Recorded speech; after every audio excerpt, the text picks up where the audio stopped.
മർക്കോസിന്റെ സുവിശേഷം 13-ാം അധ്യായം 14 മുതൽ 31 വരെയുള്ള വാക്യങ്ങൾ. എന്നാൽ ശൂന്യമാക്കുന്ന മ്ലേച്ഛത നിൽക്കരുതാത്ത സ്ഥലത്ത് നിൽക്കുന്നത് നിങ്ങൾ കാണുമ്പോൾ വായിക്കുന്നവൻ ചിന്തിച്ചു കൊള്ളട്ടെ. അന്ന് യഹൂദ്യദേശത്ത് ഉള്ളവർ മലകളിലേക്ക് ഓടിപ്പോകട്ടെ. വീട്ടിന്മേലിരിക്കുന്നവർ അകത്തേക്ക് ഇറങ്ങിപ്പോവുകയോ വീട്ടിൽ നിന്ന് വല്ലതും എടുപ്പാൻ കടക്കുകയോ അരുത്. വയലിലിരിക്കുന്നവൻ വസ്ത്രമെടുപ്പാൻ മടങ്ങിപ്പോകരുത്. ആ കാലത്ത് ഗർഭിണികൾക്കും മുല കുടിപ്പിക്കുന്നവർക്കും അയ്യോ കഷ്ടം. എന്നാൽ അത് ശീതകാലത്ത് സംഭവിക്കാതിരിപ്പാൻ പ്രാർത്ഥിപ്പിൻ.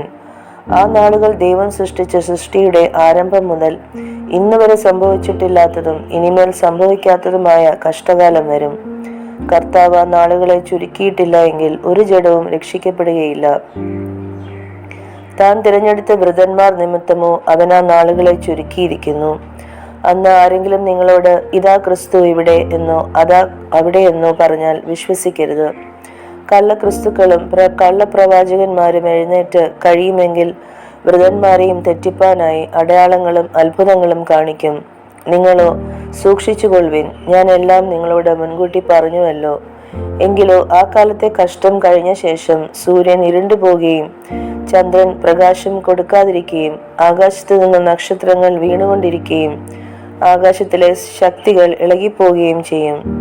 അപ്പോൾ മനുഷ്യപുത്രൻ വലിയ ശക്തിയോടും തേജസ്സോടും കൂടെ മേഘങ്ങളിൽ വരുന്നത് അവർ കാണും. അന്ന് അവൻ തന്റെ ദൂതന്മാരെ അയച്ച് തന്റെ വ്രതന്മാരെ ഭൂമിയുടെ അറുതി മുതൽ ആകാശത്തിന്റെ അറുതി വരെയും 4 ദിക്കിൽ നിന്നും കൂട്ടിച്ചേർക്കും. അത്തിയെ നോക്കി ഒരു ഉപമ പഠിപ്പിൻ.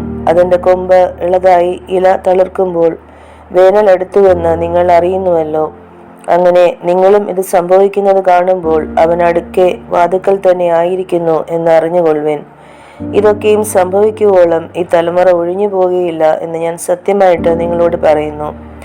ആകാശവും ഭൂമിയും ഒഴിഞ്ഞു പോകും, എൻ്റെ വചനങ്ങളോ ഒഴിഞ്ഞു പോകുകയില്ല.